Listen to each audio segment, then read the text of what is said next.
बेटी का दिल चाचा पर आया। यह उत्तर प्रदेश के एक पहाड़ी इलाके से जुड़ी हुई रिश्तों को झकझोर कर रख देने वाली कहानी है।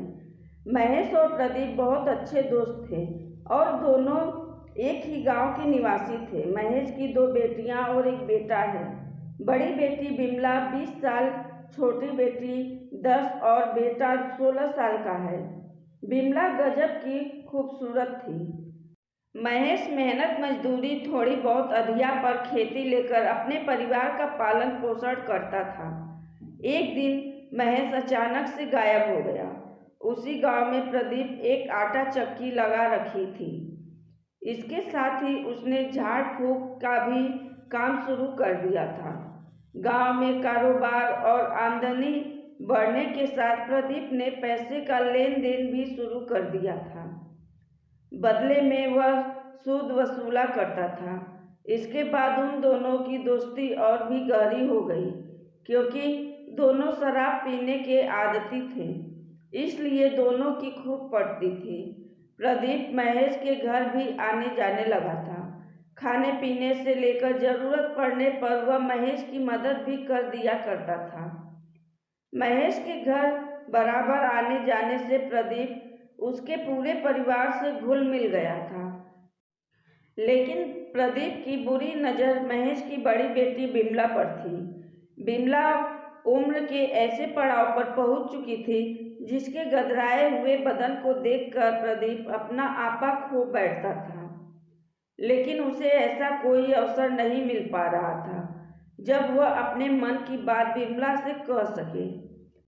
अब प्रदीप अपनी उम्र से आधी उम्र की बेटी समान बिमला को पाने की ख्वाहिशों में वह इस कदर पागल और दीवाना हो गया था कि वह अक्सर महेश के घर किसी न किसी बहाने से पहुंच जाया करता था। कभी पानी के बहाने तो कभी अन्य बहानों के जरिए वह बिमला को छू लिया करता था। पहले तो बिमला उसे नज़रअंदाज करती रही, क्योंकि वह उसे चाचा कहती थी। पर बिमला उम्र के उस पड़ाव पर पहुंच चुकी थी जो हर इशारों और स्पर्श को समझ सकती थी। एक दिन की बात है, घर में आटा न होने पर बिमला प्रदीप की आटा चक्की पर आटा लेने के लिए पहुंच जाती है, जहां संयोग से प्रदीप अकेला था। आटा लेने के दौरान जैसे ही बिमला नीचे की ओर झुकी तो उसका गदराया हुआ बदन और उसके क्लीवेज को देखकर प्रदीप के तन बदन में मानो आग सी लग गई।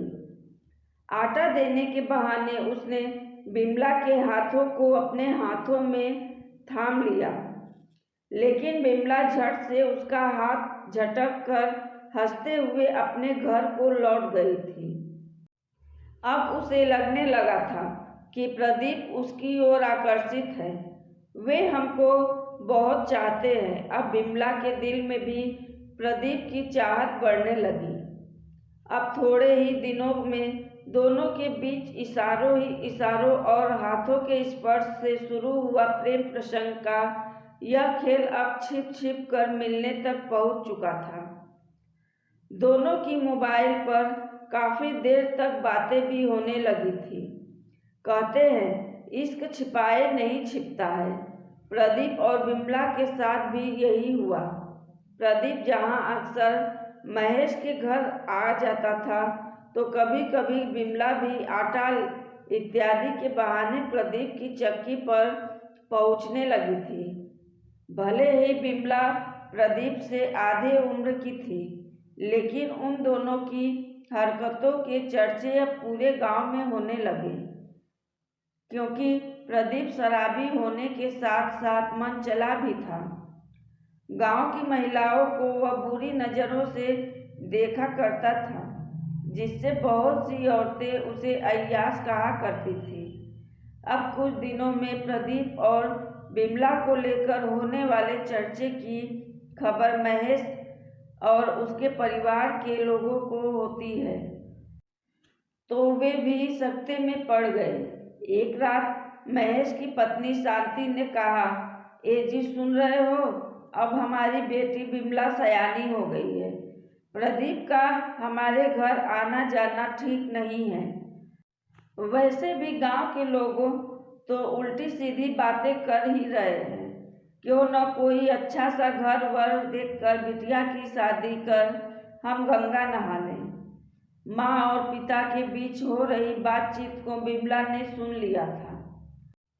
उसी दिन शाम ढलने के बाद शौच जाने के बहाने खेतों की ओर निकली बिमला प्रदीप से मिली और बुरा सा मुंह बनाते हुए कहा, आप जल्दी से कुछ करो, नहीं तो पापा हमारी शादी तय कर देंगे।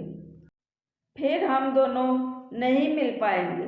बिमला की बात पूरी हो पाती इसके पहले ही प्रदीप उसे अपनी बाहों में भरकर सीने से लगाते हुए बोला, नहीं जानू, ऐसा मैं हरगिज नहीं होने दूंगा। तुम्हारे पिता कुछ करे उसके पहले ही मैं कुछ सोचता हूँ। तो सोचिए, कब सोचेंगे? जब पिताजी हमारी शादी पक्की कर देंगे तब। इतना कहकर बिमला प्रदीप से लिपट गई। फिर बिमला का माथा चूमते हुए प्रदीप बोला, आज सोचकर बताता हूँ।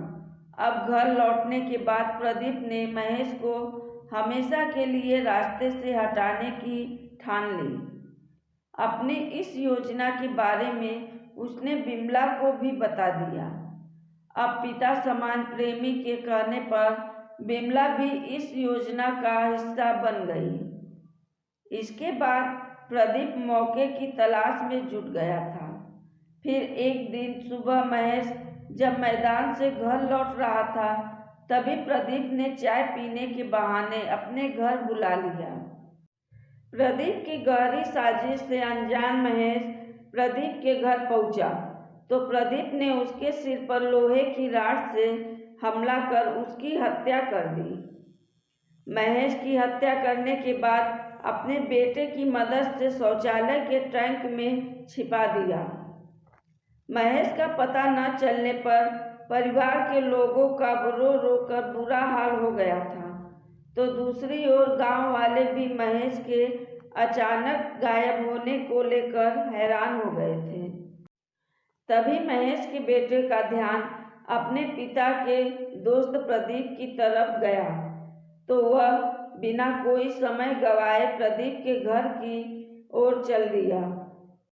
तभी रास्ते में उसका प्रदीप से सामना हो जाता है।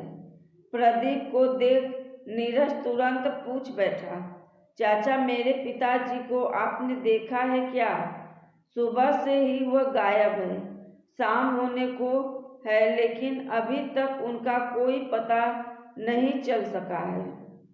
नीरज अभी अपनी बात पूरी कर भी नहीं पाया था कि प्रदीप घबराई हुई आवाज में बोला, ना ना, मैंने तो नहीं देखा उन्हें, हो सकता हो कहीं गए हो। प्रदीप के मुंह से इतना सुनने के बाद नीरज अपने घर की ओर लौटने तो लगा था लेकिन न जाने क्यों उसके मन में विचार आया कि प्रदीप चाचा जो पिताजी के लंगोटिया दोस्त हैं वह घबराए हुए क्यों हैं। मन में उठ रही सवालों के जवाब से जब मन शांत नहीं हुआ तो वह घर आने के बाद सीधे थाने पहुंच गया। थाने पहुंचकर उसने अपने पिता की गुमशुदगी और पिता के दोस्त के बदले हुए व्यवहार के बारे में जानकारी दी। लेकिन प्रदीप यह राज ज़्यादा दिनों तक छिपा नहीं सका और वह पुलिस के हत्थे चढ़ गया। उसकी निशानदेही पर पुलिस ने लोहे की राड और घटना का खुलासा होने के बाद पुलिस ने मृतक की बेटी बिमला, उसके प्रेमी प्रदीप और प्रदीप के बेटे को महेश की हत्या के जुर्म में गिरफ्तार कर न्यायालय में पेश किया, जहां से तीनों को जेल भेज दिया गया। पिता की हत्या में शामिल बेटी की करतूतों को लेकर भी उसके घर परिवार के लोग बहुत शर्मिंदा हैं।